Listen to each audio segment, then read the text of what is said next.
Mesdames, Messieurs, les jours se sont vite enchaînés et donc les mois aussi, ce qui concerne les faits et qui ont marqué l'année 2018, on peut dire que les faits aussi se sont enchaînés.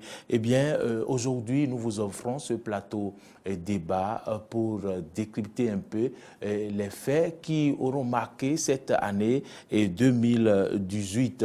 Eh bien, c'est justement pour ça que nous avons invité pour vous deux personnes ressources et pas les moindres. Eh bien, Madame, Messieurs, bienvenue dans cette émission qui démarre tout de suite déjà.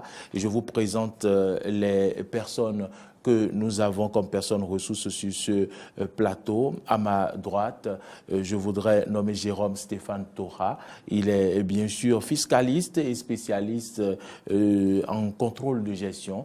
Et à ma droite, à ma gauche plutôt, j'ai sur ce plateau Robin Acrobatie qu'on ne présente plus.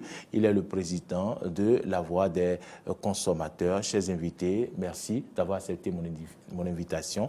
Monsieur Tora, bonjour. Bonjour, Monsieur Moril. Bonjour, Monsieur Akombassi. Bonjour aux amis auditeurs de Diaspora FM et téléspectateurs de Eden TV. Content d'être sur le plateau. Bonjour Moril, bonjour mon co-débatteur, Monsieur Tora, et bonjour à tous mes concitoyens consommateurs. Et cette année 2018 a été marquée par plusieurs faits et nous allons d'abord parler de ce fait de société. Au cours de cette année 2018, le marché d'Antokwa pour une énième fois a encore connu d'incendie. Le marché a encore brûlé. Et est-ce que vous pensez que ces causes d'incendie dans ce marché sont liées à l'architecture, la construction, l'occupation du sol ou du moins à des incivismes que l'on ne peut déceler forcément? Eh bien, dites-nous ce que vous en pensez. Monsieur Robin Acrobatie. Merci bien. Je crois que c'est effectivement utile de faire un peu le bilan de l'année 2018, même si nous ne serons pas exhaustifs sur les préoccupations.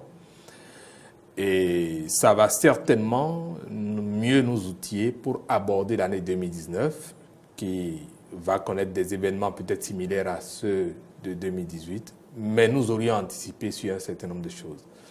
Et donc, parlant de l'incendie ou des incendies que nous avons souvent connus dans le marché d'Antokwa, il y en a eu en 2015, je crois bien, il y en a eu en 2017, on peut dire qu'il y a plusieurs causes qui peuvent entraîner un incendie. Déjà, les premières dispositions que l'on doit prendre pour éviter un incendie, ce n'est pas se retrouver dans des situations d'immeubles contigus, d'immeubles enchevêtrés les uns dans les autres, avec des branchements électriques inappropriés.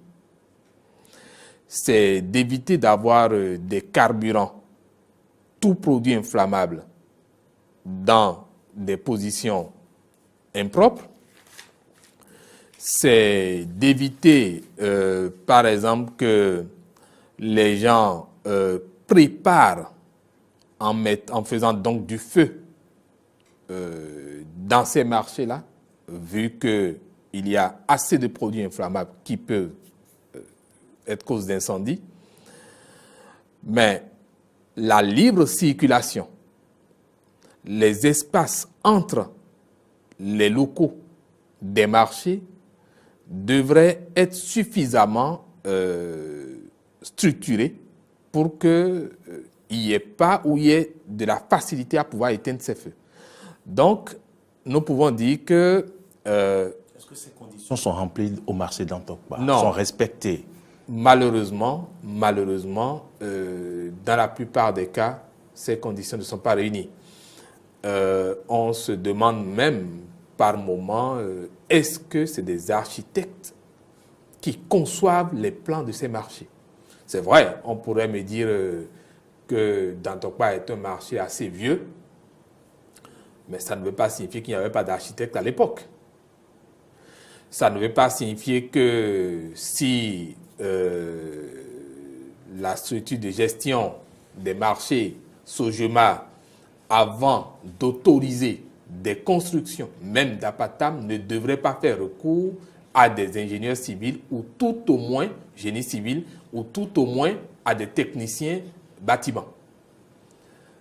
En matière d'électricité, on ne peut pas faire des installations électriques sans faire recours à des ingénieurs du génie électrique.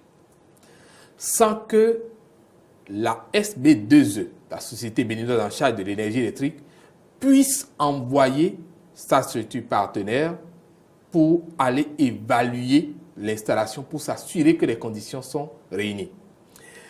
On ne peut pas installer ces locaux sans que les sapeurs-pompiers n'aient fait une visite de site pour s'assurer que les conditions sont requises pour permettre qu'eux puissent intervenir rapidement ou que ce ne soit la facilité offerte au feu de se déclencher.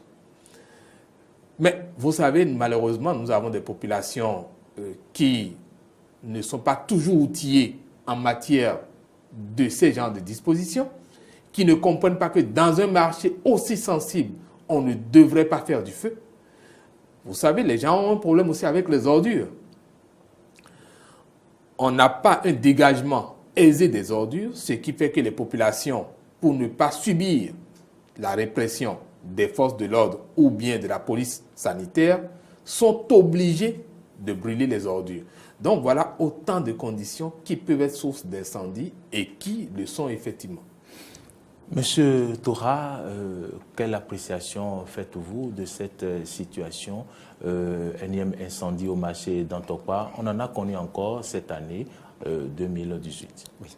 Merci beaucoup pour le thème. Et avant d'aborder, je voudrais remercier DEM-TV de m'avoir invité à partager ce plateau bilan. C'est un plateau qui consiste dans la vie d'une structure, bien dans la vie individuelle, à l'approche de l'année, de faire un point pour mieux prendre des résolutions afin de mieux aborder une nouvelle année et de mieux peaufiner les stratégies pour plus atteindre d'objectifs ou plus de résultats. Et en cela, je dis merci. Et revenant au thème concernant les incendies répétitifs du marché d'Antokpa, il faudrait qu'on retourne un peu en arrière. Et je partage entièrement tout ce qu'a dit M. Akombessi et ce tableau qu'a peint M. Akombessi. Maintenant, retournons un peu au moment où les gens faisaient l'agglomération de Cotonou. Et en ce moment-là, le marché était prévu pour quel type et combien de populations. Et lorsque les populations ont commencé par s'accroître dans ce Cotonou-là, lorsque le développement a commencé par gagner de plus en plus sur Cotonou, quelles ont été ces visions prospectives, ces travaux de relance pour pouvoir davantage associer, je dirais, aménager l'aménagement du marché par rapport à la population, par rapport au nombre de demandeurs de places dans le marché. Donc, ça pose véritablement, les incendies ne sont rien d'autre que des conséquences du manque de vision d'aménagement de ce marché-là. Puisque le marché, c'était déjà le petit bâtiment, c'était uniquement au début là, du petit bâtiment. Et c'est un grand centre, comme on dit, c'est le plus grand marché de la sous-région. Ça voudra dire que plus il y a de population à Cotonou, plus il y a de demandes dans ce lieu de commerce. Et alors là, quelles sont les stratégies, je dirais, quelles sont les politiques adoptées pour pouvoir non seulement satisfaire la demande et offrir au monde commercial un espace marchand aéré, un espace marchand attrayant et moins risqué. On n'a pas eu de politique. On n'a rien eu, chacun vient y construire ce qu'il veut, là où il veut, sans études et sans rien du tout. Du coup, on a réduit, on a tout, je dirais, une boîte de sardines où il n'y a pas d'air, il n'y a rien du tout. Chacun y construit comme il veut. Et la dame qui fume du poisson peut s'installer à côté d'un compteur d'électricité sans être inquiété. Cela entraîne fortement de l'incendie. Cela empêche les sapeurs-pompiers, comme l'a dit. Je ne veux pas reprendre M. Akombressi, mais moi je dis, lorsqu'il y a un incendie, on ne peut pas dire qu'il n'y aura pas, quel que soit l'aménagement qu'on a fait, on ne peut pas empêcher l'incendie. Maintenant, lorsque l'incendie survient, les combattants du feu ne peuvent même pas accéder au marché. Donc, le marché a été tellement...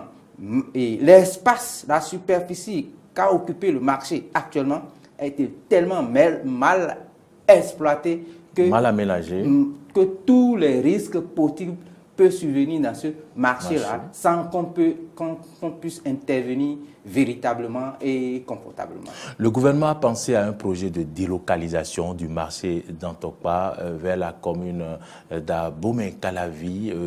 Est-ce que vous pensez alors, compte tenu de ce que vous avancez comme argument, M. Tora, que ce projet est le bienvenu? Oui, c'est déjà une solution. Maintenant, le gouvernement a bien fait de penser à professionnaliser le marché, à rendre des marchés, bon, ce n'est que comme ça je vais parler, professionnaliser. Ça veut dire quoi? Si vous voulez acheter du poisson, vous allez dans un marché de poissons. Si vous voulez acheter de la tomate, des vivres, vous allez dans des marchés où on ne vend que des vivres. Si vous voulez acheter de la cosmétique et autres, là, vous allez dans un lieu où on ne fait que ça. Alors, l'objectif de rendre les marchés autonomes et professionnels et surtout fondé sur la délocalisation ou bien le réaménagement du marché d'Antokpa est bienvenu. Que ça soit vers Abomey-Calavi ou vers Sémé, c'est déjà désengorgé d'Antokpa, peut-être pour rebâtir ça, pour réoccuper le domaine en spécifiant ou bien en spécialisant ou bien en renvoyant certaines ventes ou bien certains commerces vers d'autres lieux où l'aménagement adéquat ou semble adéquat pour que le commerce ou bien la vie économique puisse profiter et bénéficier de ces largesses. L'autre chose aussi, c'est que tout le monde se déplace dans Antokpa. Et si on délocalisait un peu tout ce qui se fait à Antokpa dans des zones, si on rapprochait tout ce qui se fait à Antokpa de la population, ça facilite aussi le déplacement à l'intérieur de Cotonou, parce que le déplacement de Antokpa, ce n'est pas seulement par rapport au marché, mais par rapport au désengagement de la circulation à la libre circulation dans Cotonou. Voilà, donc je crois bien que procéder ainsi en déplaçant certains commerces de Antokpa vers Abomey-Calavi serait bienvenu et faciliterait aussi le déplacement à l'intérieur de Cotonou, comme réduirait le coût par rapport à nos consommateurs qui se rendront dans ces marchés-là. Robert Aklomessi, le déplacement du marché d'Antokpa vers la commune d'Abomey-Calavi, quelle appréciation, quelle lecture faites-vous de cette initiative à venir du gouvernement? Bon, par rapport à ce déplacement, je reste un peu perplexe. Je dois être sincère. Vous savez, ça m'a rappelé un peu quelque chose tout à l'heure, quand mon collègue Tora intervenait. Vous voyez, par exemple, dans les marchés, vous avez un peu de tout. Vous avez le vendeur de pièces électroniques, vous avez un petit dépanneur quelque part, vous avez un peu de tout. De sorte que vous avez de ces gens qui ne sont pas forcément spécialisés en électronique ou en électricité, mais qui jouent aux apprentis sorciers. C'est-à-dire? Ils font des branchements inappropriés, ils font des tests sur des équipements qui sont inappropriés, et ça aussi, ça peut être source d'incendie. Mais si on doit déplacer tous ceux-là qui avaient l'habitude de satisfaire aux attentes d'une population spécifique, parce que Cotonou, avant quelques 2 ans, restait encore la population la plus grande en termes de choses là par rapport à Calavi. Tout à fait. Aujourd'hui, ça s'est inversé. Calavi a pris le dessus. Calavi est devenu plus peuplé, près d'1,5 million environ. Mais je me demande, si on déploie ce marché vers Abomey-Calavi, quelle sera la réponse aux besoins des populations de Cotonou? Pour s'approvisionner dans les produits, devront-ils se déplacer vers Calavi, calculer le coût de ce trafic-là et voir à combien reviendraient les produits pour le consommateur? Déjà, connaissant la situation du panier de la ménagère actuelle qui fait que tout le monde maugrait, je ne suis pas sûr que les objectifs visés puissent être suffisamment atteints. Parce qu'il ne suffit pas simplement, c'est une très belle ambition, d'avoir des marchés professionnels, comme il le dit, où il y a la spécialisation des ventes, du commerce. Mais à partir du moment où les mêmes besoins se font ressentir presque dans toutes les communes, surtout les communes à grande démographie comme Cotonou, Abomey-Calavi et autres, pourquoi ne pas adapter des marchés à chaque type de commune, de sorte que Calavi puisse avoir un marché similaire à Dantokpa, où les grossistes de Dantokpa délogent une partie, d'ailleurs, ils sont nombreux, et ils sont même nombreux encore à vouloir des places dans Dantokpa. Donc, si la moitié peut-être de ceux qui font peut-être les pailles, les tissus à Dantokpa se retrouvent à Calavi, une partie reste toujours à Cotonou. Comme ça, il y aurait une répartition équitable qui permettrait aux consommateurs de Cotonou d'avoir accès aux produits, aux consommateurs d'Abomey-Calavi d'avoir accès aux produits, et que chacun soit relativement satisfait. Sinon, si on désire tout balancer quelque part, du côté ça va être difficile. Et je crois que ça va donner aussi de l'espace pour régler les problèmes de parking. Parce que pour avoir accès au marché, dans une ville, on doit avoir des parkings. Et tout ça, ça repose de problèmes d'aménagement. Donc, moi, je voudrais bien, mais j'aurais souhaité qu'une étude plus pointue soit faite. Plus approfondie. Pour voir quels sont les problèmes que nous voulons régler, quels sont les indicateurs, les critères que nous nous définissons, qui sont mesurables, quels sont les objectifs mesurables que nous définissons par rapport à ces indicateurs-là, pour qu'au bout du rouleau, les résultats soient assez élogieux. Ce déplacement du marché aura forcément d'impact sur les commerçants, ceux-là, les consommateurs également. Mais ce déplacement du marché permettra de régler un problème, de tirer des leçons du manque d'aménagement du marché d'Antokpa pour pouvoir créer un nouveau marché qui pourra éviter les incendies comme on en observe souvent au marché d'Antokpa. Votre avis sur la question? Moi, je suis déjà d'avis par rapport à cette question qui n'est autre chose qu'une solution, bien une réponse à la contiguïté du marché d'Antokpa. Je suis dans la vision que on ne déplace pas tout d'Antokpa. En fait, on ne déplace pas tout d'Antokpa. On ne vient pas fermer d'Antokpa pour déplacer d'Antokpa vers un autre marché. On délocalise plutôt d'Antokpa. Et c'est ce que je crois. Délocaliser d'Antokpa, ce qui est prévu à Bové-Calavi, c'est délocaliser les grossistes qui sont à la fois détaillants et tout, et puis tout est dans le marché d'Antokpa, les délocaliser vers un marché plus moderne à Bové-Calavi. Ça veut dire que ceux qui, les demi-grossistes et autres, là, iront sur ce marché-là pour pouvoir approvisionner les autres marchés pour les ventes de détail. Et ce que M. Akombadse a dit, c'est ce qui est réel aujourd'hui. Ça veut dire quoi? Dans chaque commune, déjà, nous avons un marché, un grand marché, disons un marché communal. Sauf à Cotonou, chaque arrondissement a pratiquement un marché qui est en train d'être... Chaque quartier même qui a un marché.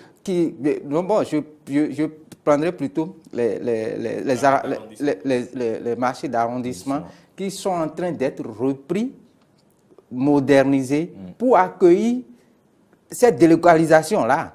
Donc, lorsque tout sera fait, on l'espère bien, il ne faudrait pas que ça se fasse sans études, puisque les gens sont en train de mener des études.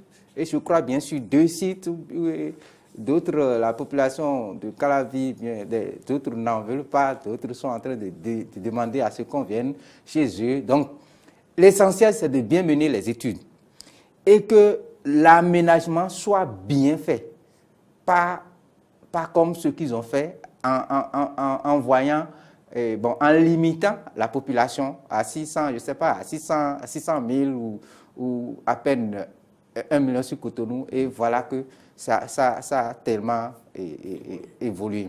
Donc, si l'aménagement est bien fait, et les voies d'incendie, les trucs, les contrôles de transport d'électricité, si tout est fait avec un parking moderne et autres là, je crois qu'avant que ça ne soit comblé, on va encore passer une 50aine d'années pour penser à une autre rénovation. Robert Akromessi, votre avis sur la question avant qu'on ne passe à un autre fait marquant de l'année 2018? Au-delà des consommateurs béninois, vous avez les consommateurs et les clients qui viennent des autres pays. Tout à fait. Et pour qui, dans Tokpa, dans Cotonou, représentait une icône. Tout à fait. Si on déplace systématiquement, si on délocalise. Si on délocalise, non, délocaliser, c'est bien c'est la solution. Oui, mais... c'est la solution. Mais si on déplace tout dans Tokpa, vers Bové-Calavi, c'est la déstructuration du tourisme que Dantokpa engendrait pour Cotonou. Mais je pense que le gouvernement parle de délocalisation et non de déplacement ou non de transfert du marché. Donc c'est pour cela que nous insistons davantage sur cette délocalisation pour que Dantokpa conserve toujours son statut de marché international et des activités délocalisées dans d'autres communes pour que l'espace de Dantokpa étant plus restreint que celui qu'on aura prochainement à Bové-Calavi, qu'il y ait un partage d'activités dans un savant dosage qui permet de régler le problème qui se pose. Chers invités, vous n'êtes pas sans savoir que les causes d'incendie dans le marché d'Antokpa peuvent être des causes externes. Parlant de causes externes, il y a eu l'incendie qui a précédé ce qu'on a eu en début d'année 2018, qui a été causé par un véhicule, comment dire, une fourgonnette de transport, de transfert de bidons d'essence, et donc qui a embrasé le marché. Et on peut alors dire que le gouvernement a raison de prendre une décision fermer cette filière de vente de l'essence de contrebande, communément appelée essence Payor. Ce fut aussi un fait marquant de l'année 2018 où le préfet de l'Atlantique a réuni les maires, certains conseillers avec des autorités de l'armée, notamment de la police républicaine, de la douane et autres, pour pouvoir en débattre. Je vais vous inviter à suivre cet élément témoin avant de faire le débat sur le plateau. Plus de circulation anarchique dans un futur proche des bidons d'essence de contrebande au Bénin. Un vœu très cher au chef de l'État, mais également au préfet de l'Atlantique, qui a convié tous les acteurs impliqués dans cette lutte à une séance d'information et de sensibilisation à la préfecture d'Alada. Au cœur de cette rencontre, le projet d'organisation de la distribution des produits pétroliers par des mini-stations au Bénin. Une initiative qui prévoit la construction de 20 000 mini-stations d'ici avril 2019. Il s'agit des questions de sécurité et de santé, mais également des questions d'une meilleure répartition des stations d'essence sur le territoire national pour permettre à la population de s'en procurer aisément. Les maires des différentes communes de l'Atlantique, la police républicaine, la douane, les vendeurs et les transporteurs sont les différents acteurs qui doivent chacun jouer leur partition dans l'aboutissement de cette réforme du gouvernement de la rupture. Je crois que les thèmes de référence sont bien définis.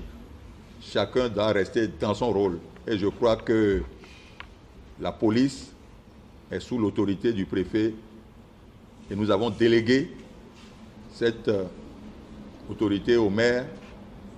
Et je crois que ça devrait bien fonctionner. On doit pouvoir collaborer et s'écouter pour que ce projet cher au chef de l'État réussisse pour le grand bien de la population. Les inquiétudes et les éventuels obstacles ont été donc identifiés et pris en compte. Les zones qui ne sont pas encore loties, il va se poser des problèmes, mais c'est pourquoi on a dit on se met ensemble et on descend sur le terrain pour aller voir.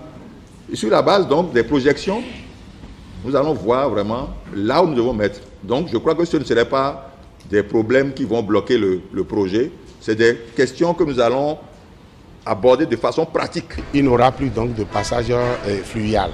Il faut que tout passe par terre et que ce serait après donc, le dédouanement de façon formelle que ça va passer. Nous allons pouvoir nous organiser pour qu'il n'y ait pas de remous, qu'il n'y ait pas de désordre, qu'il n'y ait pas de contradictions inutiles au niveau de notre pays. Parce que nous n'avons pas de station qui puisse couvrir toutes nos localités. Tous les vendeurs grossistes et détaillants sont donc invités à se faire recenser dans les communes pour une réussite du projet. Par ailleurs, le préfet Jean-Claude Kodjia n'a pas manqué de réitérer la volonté ferme du gouvernement à mettre un terme à la commercialisation anarchique de l'essence frelatée, communément appelée Payor. Retour sur ce plateau, vous avez suivi l'élément Robin Akromessi. Nous n'avons pas de station qui puisse couvrir tout le territoire national, un intervenant l'a dit, mais le préfet, lui, pense à cette initiative de 20 000 mini-stations d'ici 2019.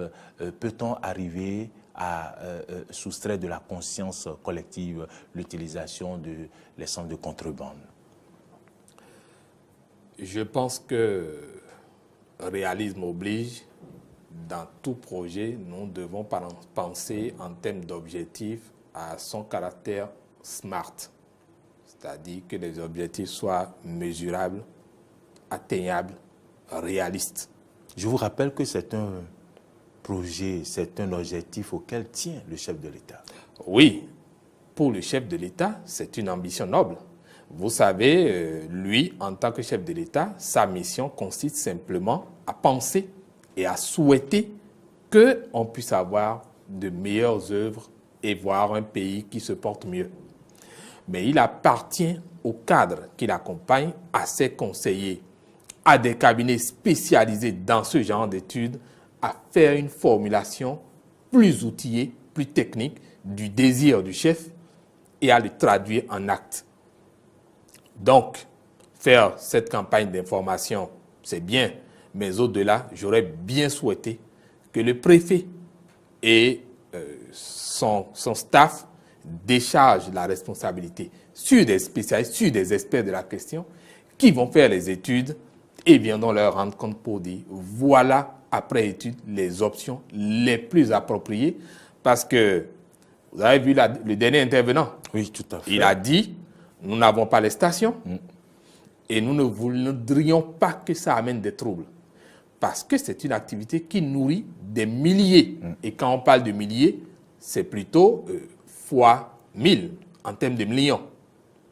Donc, on devrait, dans la logique d'atteindre les 20 000 stations, une expérimentation qui a déjà été faite auparavant, ce n'est pas un projet nouveau. Nous avons vu le régime défunt tellement marteler cela que finalement, au bout du rouleau, la montagne a accouché d'une souris. Nous savons que le régime actuel a un certain pragmatisme, seulement, l'aspect social qui manque souvent à ce régime devrait s'afficher, devrait faire montre de ce que la réussite du projet dépendra beaucoup du caractère social. S'il y a 20 000 stations et qu'on ne laisse pas vraiment ceux qui sont dans la souffrance, ceux qui sont les acteurs de ce secteur informel, être les plus grands bénéficiaires de la disponibilité de ces stations-là, eh bien, on aurait un drame. Mais je voudrais rajouter aussi que nous avons beaucoup de cadres qui accompagnent ce genre d'initiative, mais du moins de point de vue virtuel. Vous voyez les douaniers qui sont là. Mais ils sont là, ils disent qu'ils veulent accompagner, mais ce n'est pas de gaieté de cœur. Parce que j'ai entendu un dire qu'il n'y aura plus les passages fluviaux, que ce sera désormais sur paiement de frais de douane. Mais lorsqu'il y a paiement de frais de douane, le douanier ne peut plus se permettre d'avoir 10 immeubles dans Cotonou ou bien dans le Bénin. C'est vous qui le dites. Oui, c'est moi qui le dites. Oui, ce que j'ai dit, c'est avec des preuves.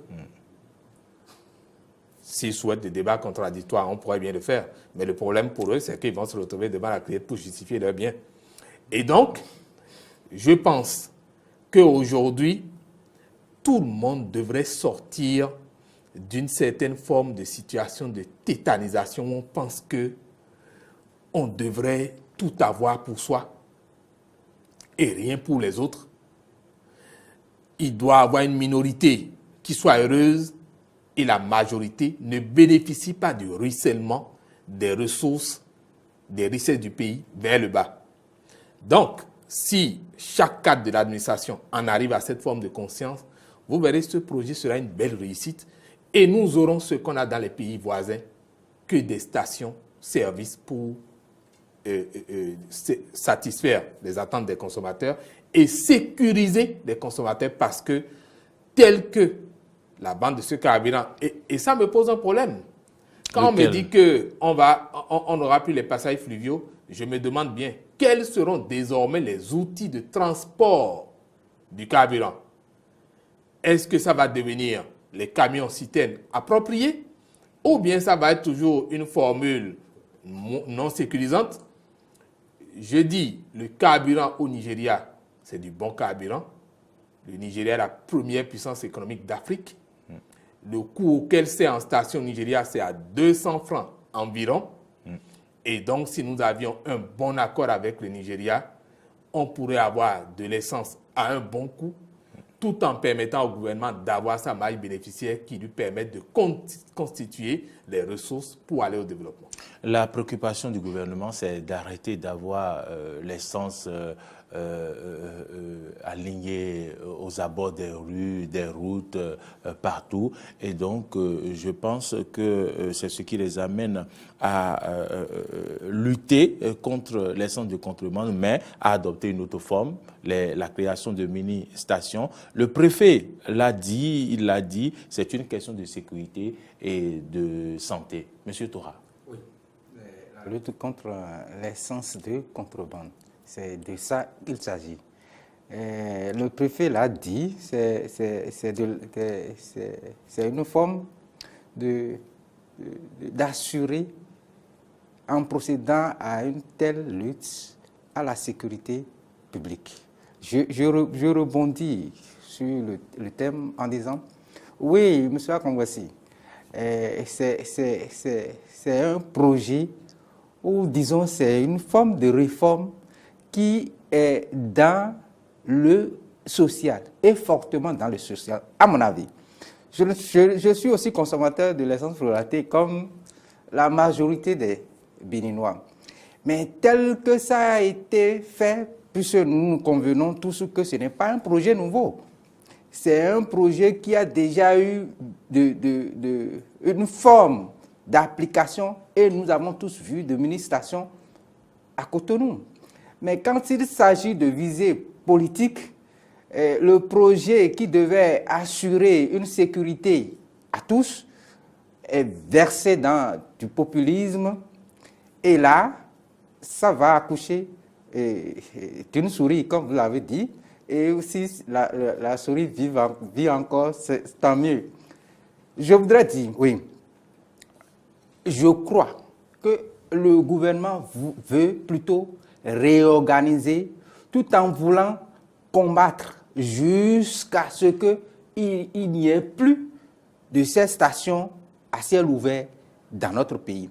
Et pour procéder, il fallait aller vers ces auteurs-là, vers les organisateurs de ce secteur-là, pour les informer de ce que, voilà, nous avons un projet de vous associer à la création d'ici mars 2019 de 20 000 stations.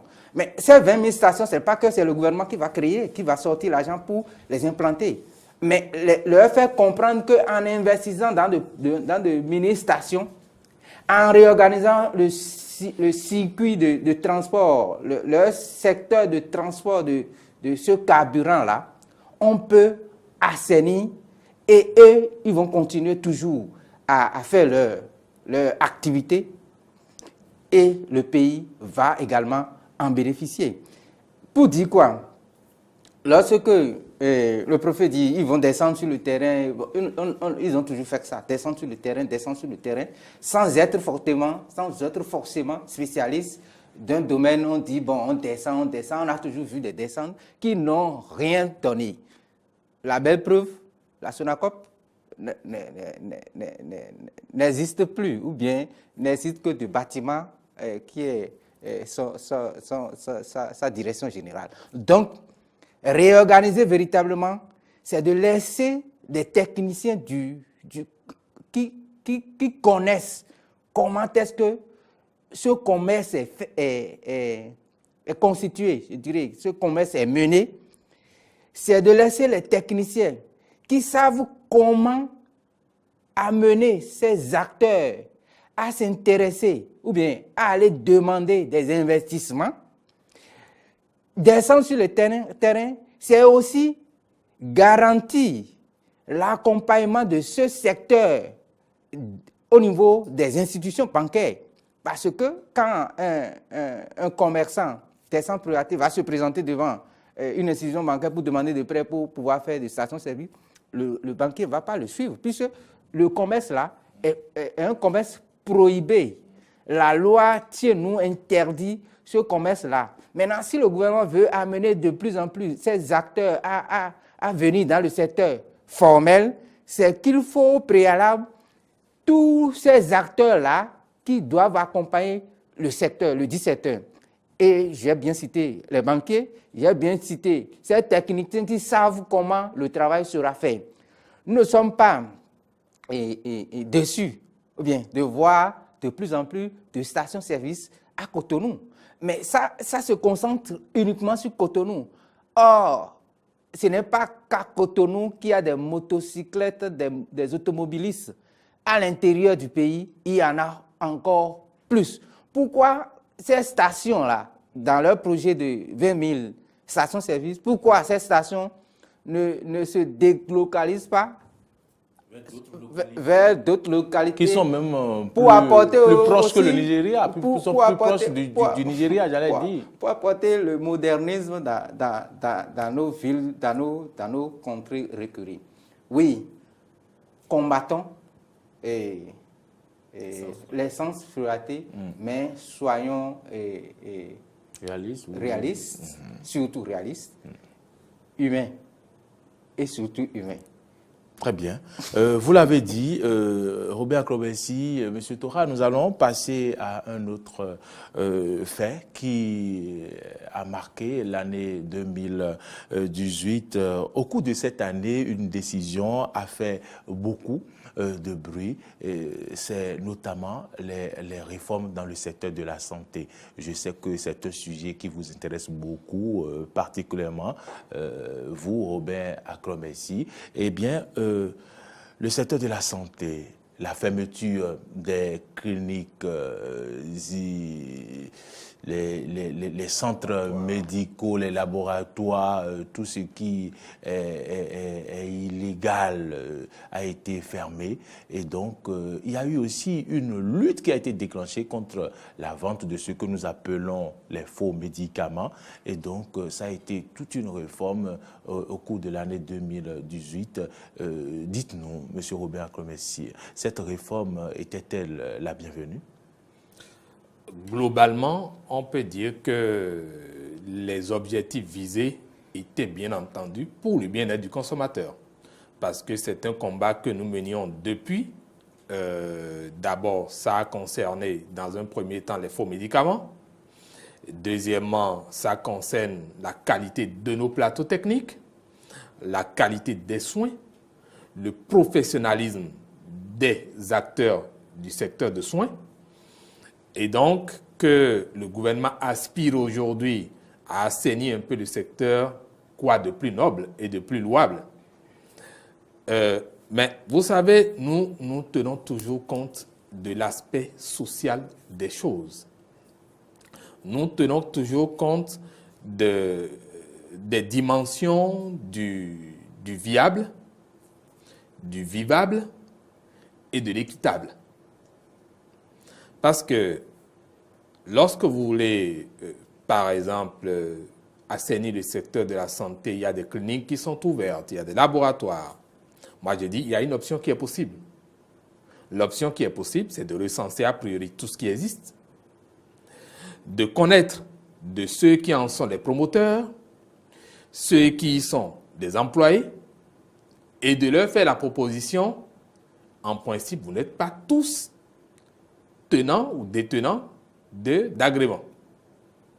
Donc, l'option qui s'impose pour vous, c'est de vous mettre en règle, mais en faisant recours à des spécialistes qui peuvent être intéressés par ce que vous faites, qui deviennent vos partenaires ou les dirigeants de ces structures, ou vous en êtes simplement le promoteur, et puis vous vous mettez à l'écart. Le dirigeant devient un expert du domaine, recrute les spécialistes pour faire le boulot, s'équipe des plateaux techniques adéquats, et puis ça permet de régler un problème. Non seulement des emplois n'auraient pas été déstructurés, on pourrait renforcer les capacités du personnel qui n'était pas efficace parce que tout s'apprend. Et comme ça, on n'aurait pas créé trop de blancs.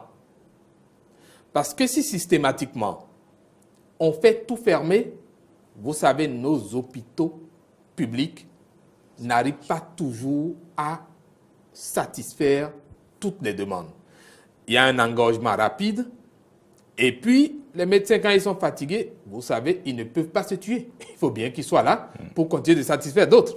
Donc, quand ils font un minimum, ils ont un temps pour aller se reposer ou prendre de relax. Mais dans le même temps, ce qui a fragilisé un peu cette réforme, c'est cette mesure, par exemple, qui visait à demander à tous les médecins ou autres spécialistes du corps médical de choisir entre le public et le privé. Je pense qu'on aurait pu négocier encore cette réforme-là, de sorte qu'on donne un délai un peu plus relativement acceptable Mais en disant aux gens, on est ferme, on ne reviendra pas sur ça, prenez du temps, analysez vraiment. Si on peut accepter par moment qu'il y ait des renforcements de capacités techniques, c'est-à-dire tantôt des gens du privé viennent appuyer le public, oui. ou parfois du public viennent appuyer le privé, trouver une formule beaucoup plus consensuelle qui permet de régler le problème. Parce que, je disais, quelque chose qui est vivable, viable et équitable, ça fait le durable. Sinon, vous allez faire des réformes, vous-même, vous n'aurez pas le temps de pouvoir évaluer les réformes, de pouvoir trouver les mesures correctives, parce qu'aucune réforme n'est parfaite a priori. C'est une œuvre humaine. L'ambition est noble. Les réformes ont leur mélancolie, comme on le dit. On leur mélancolie. Donc, lorsque vous vous donnez du temps pour apporter des corrections et évoluer, eh bien, ça vous permet à la fin d'être vraiment heureux de savoir que vos réformes ont abouti. Monsieur Tora, comment avez-vous accueilli ces réformes au cours de cette année 2018? Non, les réformes dans le secteur de la santé, et moi je les ai accueillies à bras ouverts. Et vous avez salué donc cette décision? Oui, c'est des réformes qu'il faut dans un pays. Mais est-ce que les conditions étaient remplies? Les plateaux techniques existent-ils véritablement dans le secteur public pour aller à ces réformes? Monsieur Mori, puisque vous avez applaudi. Il faut ces réformes-là. Et le calendrier de déroulement de ces réformes dans ce secteur-là, il faut aussi les saluer. C'est-à-dire, il ne faudrait pas que ça traîne. Parce que nous parlons du plateau technique. Et quand nous parlons souvent de plateau technique au niveau du système sanitaire, ce sont les privés ce sont les cliniques privées qui présentent de plus je dirais, un meilleur plateau technique par rapport au secteur public. Et ça, là, c'est connu, c'est partagé par nous tous. Mais en dehors de ces privés qui ont leur agrément, il y a de ces ONG qui ont aussi ouvert des cliniques dans toutes les rues, et dans toutes les vents, et Dieu seul sait comment est-ce qu'ils ont l'agrément, comment est-ce qu'ils fonctionnent. Mais généralement, c'est des gens qui sont dans l'informel et qui sont prêts à tout pour de l'argent. Alors, fermer ces centres-là, c'est apporter au moins un soulagement à la souffrance, je dirais entre griffes, de besoins sanitaires de la population. Ce qui est fait. Et je crois bien, les préfets dans tous nos départements là, ont assuré la fermeture. Cela entre directement dans le cadre de la lutte toujours contre les faux médicaments. Et là aussi, on a vu les résultats avec les différents audiences judiciaires encore en cours. Revenant au niveau du choix des professionnels, c'est-à-dire des docteurs, des grands professeurs, à choisir, si je me répète, entre rester avec l'État ou aller continuer leur profession au niveau du privé. Et je ne partage pas, même si l'argumentaire de M. Akongwesi m'emballe là, cet aspect-là, je ne partage pas parce que quoi? En fait, voilà des gens qui sont payés au niveau de l'État, qui sont des agents recrutés par l'État et chèrement payés, qui délaissent leurs fonctions à tout moment pour aller rien que donner leurs prestations dans leur clinique privée. Leur demander d'aller rester là-bas et de laisser la place à d'autres n'est pas mauvais. la vie, c'est un choix. S'ils veulent poursuivre avec l'État, ils vont rester. Mais s'ils ne veulent pas, ils sont libres aussi de prendre des agréments, surtout que le secteur est débarrassé de ces petites cliniques opérant dans l'informel. Donc, eux aussi peuvent avoir l'agrément de clientèle privée ou bien de trucs là pour installer leur propre clinique. Ça veut dire que l'État, non seulement a assaini le terrain pour eux, pour qu'eux-mêmes s'installent officiellement et laisser la place à d'autres jeunes qui sont là et qui veulent aussi servir, aider la population souffrante. Donc, au niveau... Monsieur Tora, vous me permettez de lui rappeler. Vous savez, j'ai passé une bonne partie de ma vie à faire les mathématiques. Et j'ai compris quelque chose de la vie. On ne va pas s'éterniser sur ce fait non plus, hein, non, puisque vous avez eu le temps tous les deux à apporter vos points de vue sur cette décision, cette réforme du gouvernement qui a eu lieu en 2018. Je ne vois pas la vie en noir ou blanc. J'ai appris à négocier avec la vie. Et aujourd'hui, quand je dis aux gens, même quand on a des problèmes avec les fournisseurs de services, allons à la négociation d'abord. Ne soyons pas des jusqu'au-boutistes, des extrémistes qui pensent qu'il faut régler les comptes systématiquement. La vie ne fonctionne pas toujours comme ça. Et ça a toujours prouvé que lorsque on trouve les formules les plus intelligentes, on y gagne toujours. C'est juste mon avis. Non, je dis la vie, et aller tel que vous l'avez dit, c'est raisonnable, hein, et c'est humain. Maintenant, c'est des gens, c'est des bien formés, c'est des gens qui ont une formation. C'est des gens qui savent qu'il y a des tests qui interdisent ce qu'ils font là. Les excuser à chaque fois marcher sur les tests, ce n'est pas leur rendre service. C'est nous desservir. Moi, je peux vous dire, je connais un professeur qui officie au CNHU, mais qui ne met jamais pied.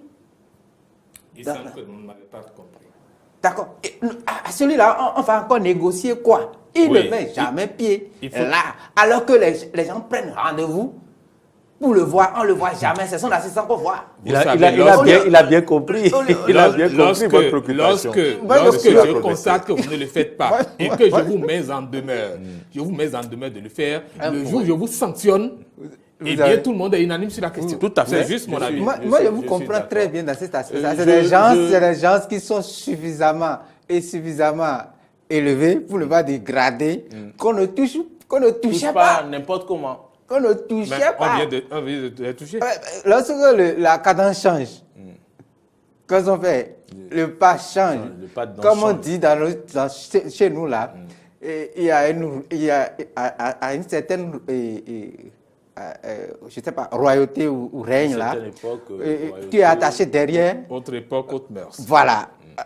Voilà. Donc, ils sont en train de vivre la réalité des choses. Ils sont en train de vivre qu'il peut arriver aussi que des intellectuels comme eux leur fassent lire et appliquer les tests. Et nous en sommes là.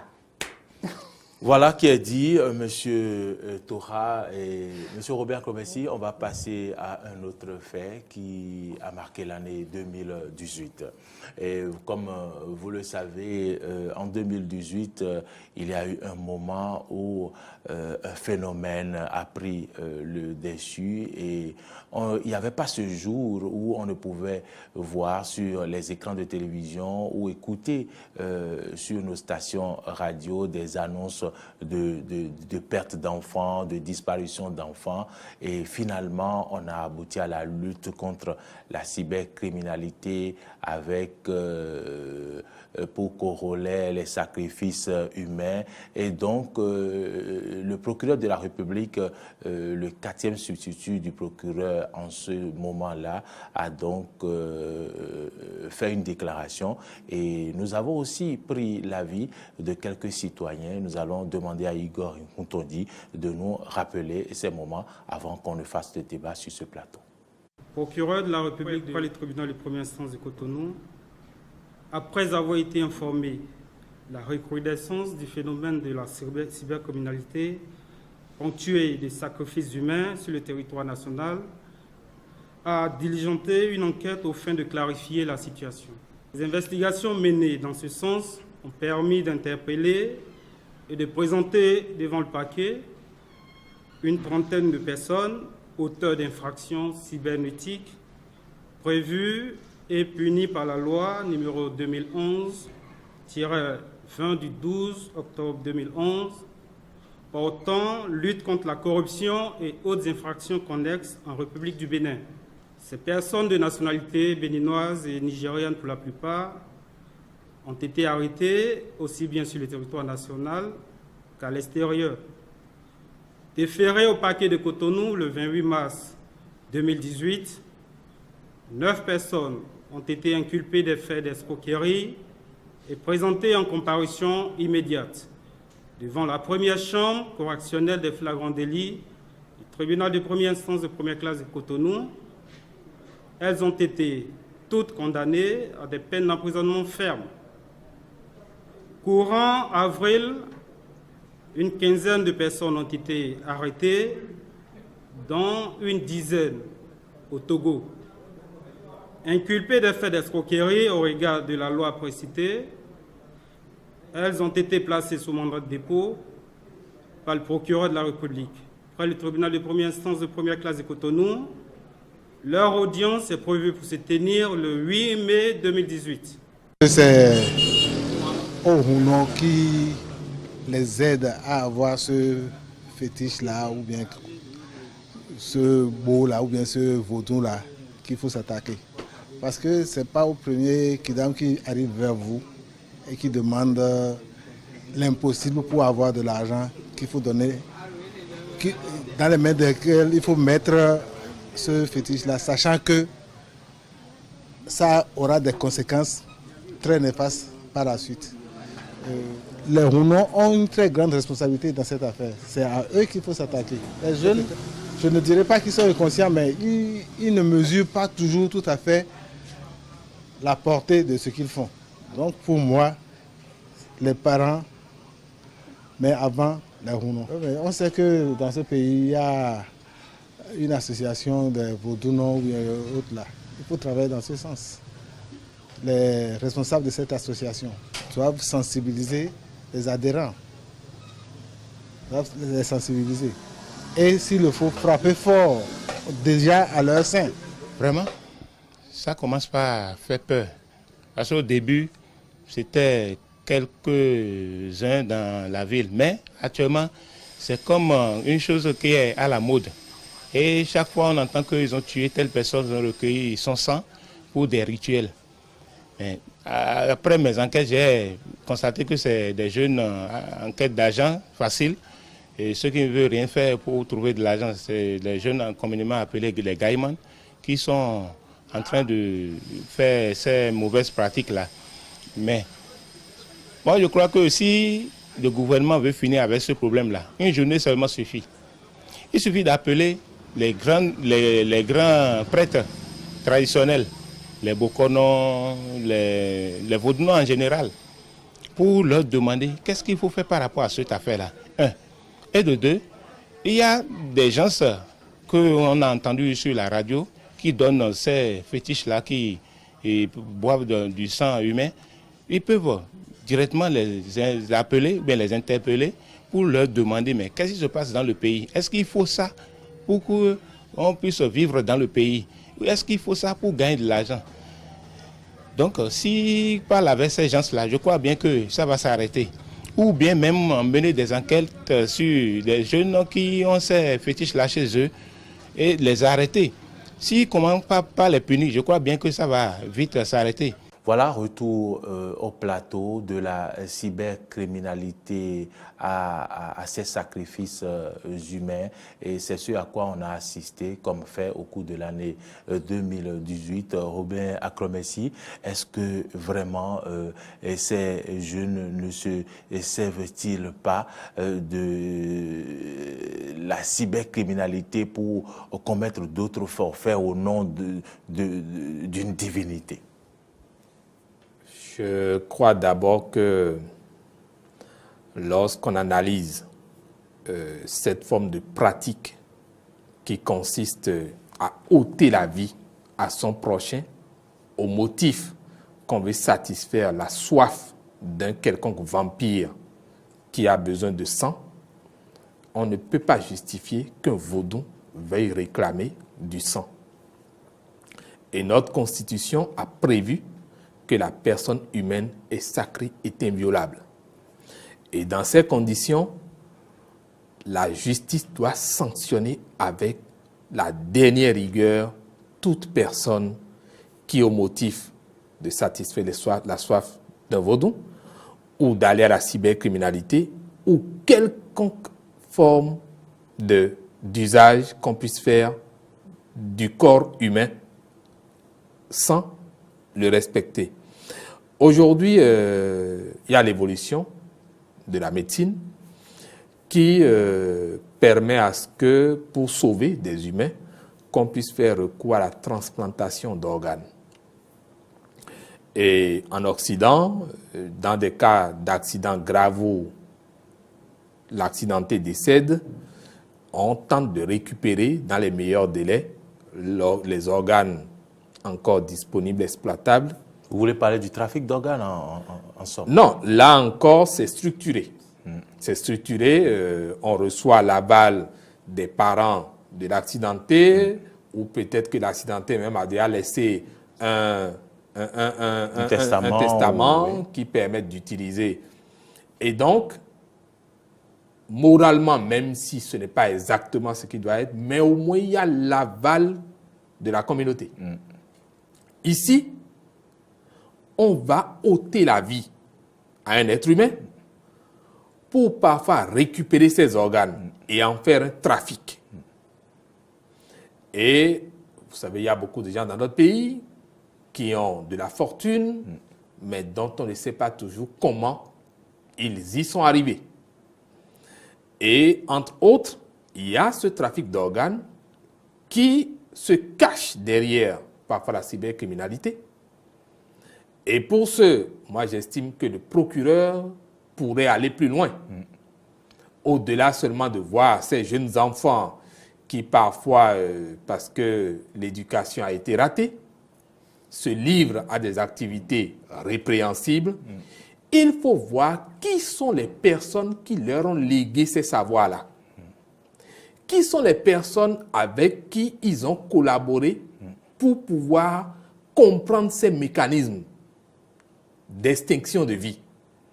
Et si on arrive à commencer par toucher les personnes qui sont cachées derrière ces jeunes, eh bien on comprendra si c'est un trafic, si c'est des trafics d'organes ou si c'est des pratiques liées au vaudou.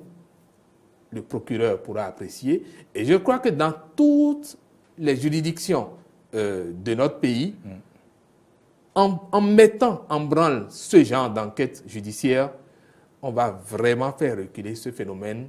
Si des gens veulent faire trafic d'organes, eh bien, ils n'ont qu'à aller dans les pays où la transplantation a pris corps pour aller le faire. Et si c'est possible, là-bas, on aura le temps d'apprécier.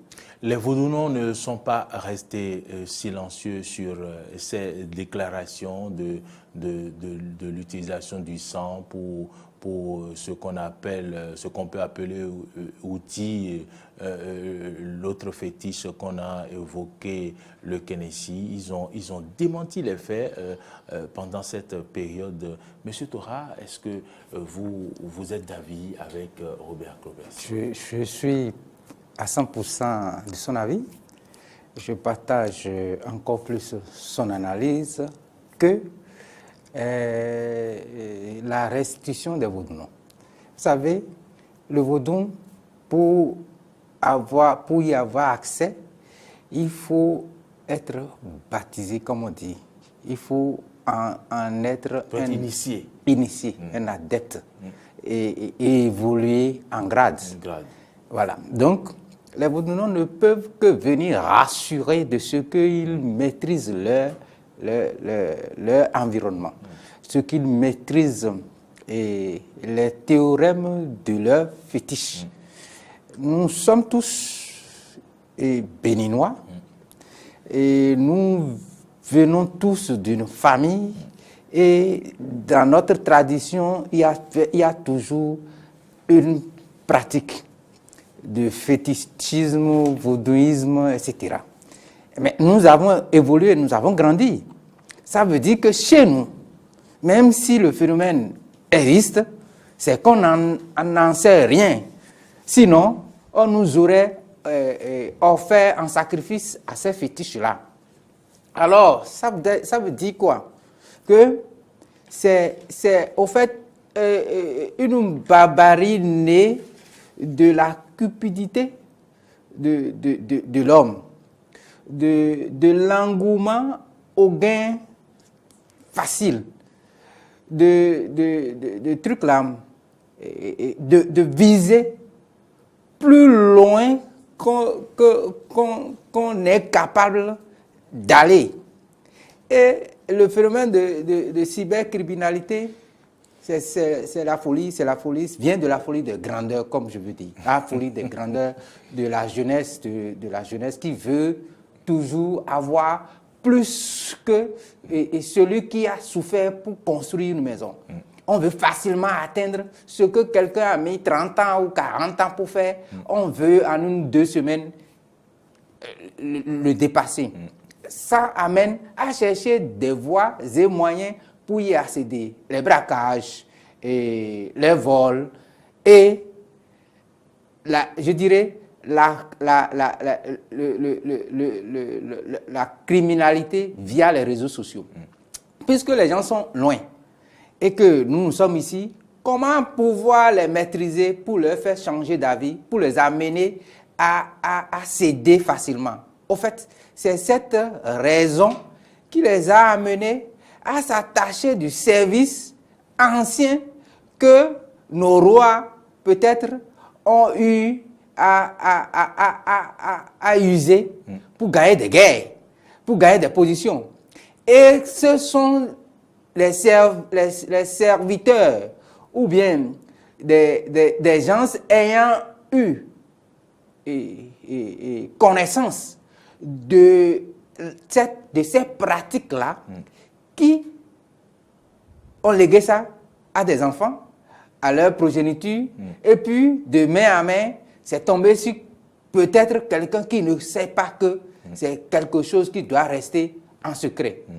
Et la facilité devant l'argent leur fait donner, leur fait ventiler ces éléments-là dans les mains inconnues, je dirais, dans des mains impropres. Du coup, les gens se servent de ce fétiche-là pour appâter leurs partenaires, pour appâter leurs concitoyens, juste pour avoir de gains. Maintenant, lorsqu'on analyse bien, tel que le truc a pris de l'ampleur, et du plus petit, du bébé, dans les cliniques, les hôpitaux, aux adultes, dans les vents, bien chez eux, on se dit que ce n'est pas que le sang humain que ces jeunes-là recherchent pour leur fétiche. On se dit, bon, d'accord, peut-être qu'ils sont dans des réseaux. Est-ce qu'ils ont réellement de fétiches? C'est ça le problème. C'est ça la question. Parce que les Vaudounos l'ont dit, leur fétiche ne boit pas du sang. Les Vaudounos ont dit. Mais nous, on a constaté que de façon répétée, les gens sont sacrifiés. On voit des enfants, on voit des têtes coupées. Oui. Voilà. Donc, si ces Vaudounos disent que leurs Vaudous ne boivent pas du sang. Ce n'est pas les Vaudounos qui décapitent. Oui, mais les Vaudounos, c'est ce qui a amené Robert Commercier à parler du trafic humain. Oui, est-ce que ces personnes ne se cachent pas derrière la cybercriminalité pour faire le trafic des organes? Ce n'est que la même chose que je dis. Je ne dis pas que les Vaudounos ne doivent pas défendre leur Vaudou. D'ailleurs, moi, je me mets à côté d'eux pour défendre le Vaudou. Parce que ça fait partie du patrimoine national. Tout à fait. Maintenant, l'usage qu'en fait certaines personnes, certains jeunes, on ne peut pas dire ces jeunes-là qui disent que oui, ils prennent le sang humain pour donner à ces fétiches-là. On peut pas personne ne leur a inventé ça. C'est parce qu'ils le font. Et c'est parce que certains ont été pris sur le coup qu'ils l'ont avoué. Alors, ça revient à ce que, au sein des Vaudounos eux-mêmes, ils doivent pouvoir savoir alors qui ils sont et qui d'entre eux peut se faner facilement devant l'argent, puisque c'est un problème de cupidité qui a amené cette barbarie qu'il faut combattre.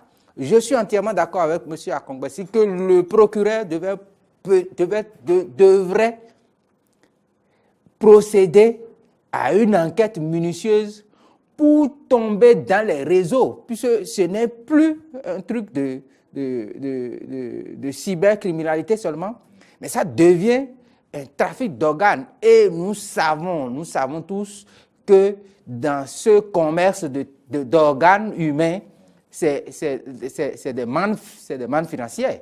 Donc, les gens se mettent derrière la cybercriminalité pour faire simplement du trafic d'organes. Et c'est heureux que les autorités judiciaires se sont levées pour combattre le crime à tout moment et dans tout espace. Voilà. Au cours de l'année 2018, nous avons également assisté au vote de cette loi. Robin Akongbesi, pour une fois, les locataires ont applaudi une loi en République du Bénin, ceux-là qui auparavant devraient payer des avances de 12 mois, de 18 mois, et la loi a encadré cette décision où on devrait désormais payer des avances de 3 mois. Est-ce que, en réalité, ça se respecte en République du Bénin en tant que président de la Voix des consommateurs? Qu'est-ce qu'il en est? Vous me permettrez d'abord de remercier les députés. Au moins pour ça, nous pouvons les tirer des chapeaux, parce que c'est une souffrance qui n'a pas de nom. Vous imaginez, vous allez dans des habitats où on vous facture à des coûts qui n'ont pas de dimension, qui ne sont liés en rien du tout à la valeur réelle de l'immeuble au moment où vous louez. On vous demande de payer des cautions que difficilement on vous retourne, alors que ça va à 7 mois, 12 mois, parfois plus, qu'on vous retourne difficilement. Et donc finalement, c'est venu résorber ce problème-là, dans la mesure où aujourd'hui, c'est 3 mois par rapport au bail d'habitation à usage domestique. Ça ne concerne pas les boutiques, ça ne concerne pas le commerce, ça concerne les locaux où vous allez dormir. Donc c'est bien pour le jeune étudiant, c'est bien pour le jeune qui vient d'entrer dans la vie active, pour les familles aussi. Et l'avantage aussi de cette loi, c'est que ça permet aujourd'hui de pouvoir réglementer la fixation des coûts de location. Un comité, en principe, doit être mis sur pied. Il est pluricompétence, qui doit pouvoir statuer sur l'amortissement que subissent les immeubles, comment fixer les coûts en tenant compte de cet amortissement pour qu'on ne vous loue pas à 80 000, par exemple, un immeuble qui a déjà fait près de 100, je voulais dire 30 ans, alors que sa valeur n'en serait peut-être qu'à 30 000 par mois. Donc, je crois que c'est une bonne... Maintenant, le véritable problème aussi... Est-ce que ça s'applique? Est-ce que la décision s'applique en réalité? C'est cela que j'allais dire. Donc, on doit... Ça ne s'observe pas encore vraiment. Il y a quelques propriétaires qui ont commencé par respecter, mais il y a d'autres qui vous diront, eh bien, il faut que les députés, le président de la République lui-même construisent ces appartements pour louer aux gens. Mais je voudrais leur dire qu'en fait, ces députés ont partagé la poire en deux. Ils n'auraient pas accepté facilement ça s'ils ne savaient pas qu'en fait, les locaux, les commerces ne sont pas touchés. C'est parce qu'ils savent qu'au moins de l'autre côté, ils vont récupérer ça que pour les habitations. Et je les remercie quand même. Monsieur Toukra. Oui, bon, pour une fois que nous sommes en plein de réformes sociales, il faut saluer cette loi-là qui vient soulager fortement les demandeurs de bâtiments pour dormir. Oui, c'est une bonne chose. La loi est votée, promulguée, mais reste l'applicabilité. Reste l'applicabilité. Puisque, comme l'a dit M. Akomlesi, une commission a été mise en place, mais on ne sent pas le travail de cette commission-là. Oui, les gens vont crier que le gouvernement, les députés n'ont qu'à venir et construire pour louer ça et prendre la caution de 3 mois. Ils vont le dire parce que nous n'avons pas une bonne politique de logements sociaux dans notre pays. Même s'il y a des esquisses qui sont en cours, nous n'en avons pas véritablement. Normalement, dans une grande ville comme Cotonou, on devait avoir déjà des HLM. Même comme au Sénégal, comme dans les Ou bien, quartiers du Sénégal. Lorsque l'État a de gros bâtiments à loyer modéré, c'est sûr que dans l'application, une telle loi serait facilement appliquée, puisque beaucoup seront demandeurs. Quand ça vient de l'État, on sait que c'est pour tout le monde. Donc, beaucoup seront demandeurs. Et les privés qui ont construit des maisons mises en location seront obligés de s'aligner sur les coûts selon le standard public. Donc, c'est une façon pour vous d'inviter à l'État. Oui, d'investir au lieu de dire je vais construire des logements sociaux, des maisons pour les serpents, les chauves-souris et autres, là, et qu'on n'en a jamais là. Autant développer des cités où on n'aura que des bâtiments HLM. Là, ça va faciliter parce que je voudrais faire une boutade en disant les logements sociaux dont on parle même là, ce n'est pas pour tout le monde, ce n'est pas accessible à tout le monde. Au Béninois Landa. Au Béninois Landa. Lorsque vous construisez des HLM, c'est accessible à tout le monde. Et les étudiants et nous autres là, nous en serons. Je pense que le gouvernement vous a entendu. Ils penseront à ces réformes-là, à ces prises de décision. Monsieur Robin Akomlesi, ce débat tire à sa fin, mais je ne vais pas vous laisser partir sans demander votre impression sur l'ouverture de ce procès. L'affaire ICC qui bien sûr défraie la chronique en ce moment, une affaire quand même qui a fait beaucoup de tollé, beaucoup de bruit au Bénin, et le procès s'est ouvert depuis quelques jours. Quelles sont vos appréciations? Je crois que face à certaines situations, il faut bien sûr que nous puissions avoir une attention particulière de la justice pour décourager certains phénomènes, le phénomène Madoff béninois, et puis sanctionner pour que les gens n'abusent plus pour autant des populations. Mais je ne sais pas encore. Vous savez, pour les consommateurs, nous n'avons que 2 objectifs. Lesquels? Primo, savoir quand est-ce que les victimes seront remboursées. Et deuxièmement, savoir comment est-ce qu'elles seront remboursées.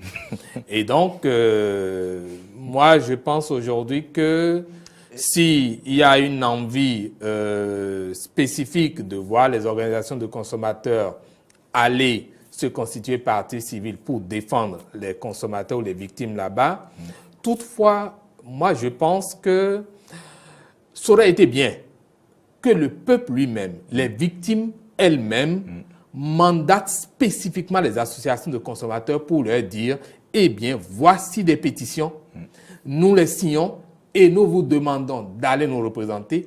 Voilà nos attentes. » Comme ça, nous irons représenter de façon légitime les consommateurs. Sinon, nous risquons d'aller faire pied de figure là-bas et je crois que ce ne serait pas profitable pour ni les consommateurs, ni pour nos organisations de consommateurs. Monsieur Tora, comment avez-vous accueilli l'ouverture de ce procès? Est-ce que ce procès aboutira sur une décision de remboursement? Je pense que ce n'est pas l'objectif. L'objectif, c'est que ça aboutit à un remboursement. C'est l'objectif. C'est l'objectif du procès. C'est l'objectif du procès. C'est que, en fin de compte, les victimes aient gain de cause. Pour dire quoi? Oui, pour une fois, nous sommes véritablement dans un pays où, de plus en plus, les habitudes sont en train d'être complètement revisitées. Sinon que, avant, on ne sait pas comment est-ce que les choses se passaient de ce côté-là. On entend seulement que, bon, il y a eu procès et puis, bon, ça a été rejeté ou bien on a encore relancé, et reporté et autres là. Mais cette fois-ci, et avant, qu'est-ce qu'on savait aussi, même si ça a été reporté, on apprend que c'est seulement des victimes, bon, voilà, qui sont présentes à l'audience par rapport aux accusés, aux supposés accusés. Mais cette fois-ci, nous avons tout un bain de personnalités qui sont en train de défiler. Et c'était bon, même en écoutant au moins, on sent que quelque chose de sérieux se passe. Et chacun va se faire son idée, qu'on soit pour ou qu'on soit contre. À nous, les victimes, de véritablement dans des situations données où nous sommes pas niaiserie, pas naïveté, nous sommes pris au piège, que nous prenions l'engagement de véritablement déléguer la responsabilité à des gens, à des associations pour une représentativité, pour une défense formelle. Parce que je crois à l'ouverture, il y avait une association qu'on n'a pas prise en compte parce qu'elle n'est pas formellement mandatée. Donc, dans des situations données où nous ne pouvons pas tous être présents à l'audience et qu'on doit pouvoir faire des diligences formelles, qu'on le fasse. De toutes les façons, il y a 10 ans de cela que l'affaire est pendante devant la Cour, que nous ne soyons plus pessimistes et que nous soyons optimistes. Et que ceux qui ont ouvert le débat radio-télé ou bien radio-diffusé sachent qu'ils sont religieusement suivis et que nous n'attendons que remboursement. D'accord. Et rien que remboursement. C'est entendu. Robert Clomessi, je vais jeter une pavée dans votre mare.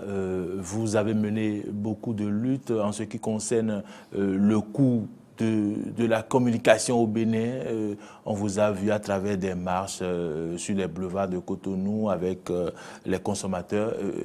Aujourd'hui, qu'en est-il? Malgré ces luttes, les communications ont connu une augmentation. Qu'est-ce qui s'est passé? C'est vrai. Nous avons eu à mener des actions assez fortes à des moments donnés contre les opérateurs de téléphonie mobile parce qu'on notait qu'il y avait des abus trop flagrants. Pendant un temps, nous nous sommes dit qu'il faut laisser un peu du temps pour que les engagements qu'ils avaient pris, à savoir honorer la qualité des services, revoir la transparence de la facturation parce que ce n'était pas du tout transparent, cela puisse être corrigé. Mais malheureusement, nous nous rendons compte que ces opérateurs sont teigneux. Ils sont teigneux, ils ne savent pas changer parce que visiblement, ils ne pensent qu'à leur poche. Nous avons pris aussi un temps pour observer un peu les consommateurs aussi. Parce qu'il ne faut pas être un général sans troupes, un général d'armée mexicaine. Vous menez un combat, ceux pour qui vous luttez, près de 11 millions d'habitants, tout le monde vous regarde, chacun reste chez lui et dit « je ne prends pas de risque ». Il n'a qu'à prendre le risque si ça marche. Mais officiellement, il ne se dit pas... Est-ce que ça a été votre cas? On vous a laissé prendre des risques, voulez-vous dire?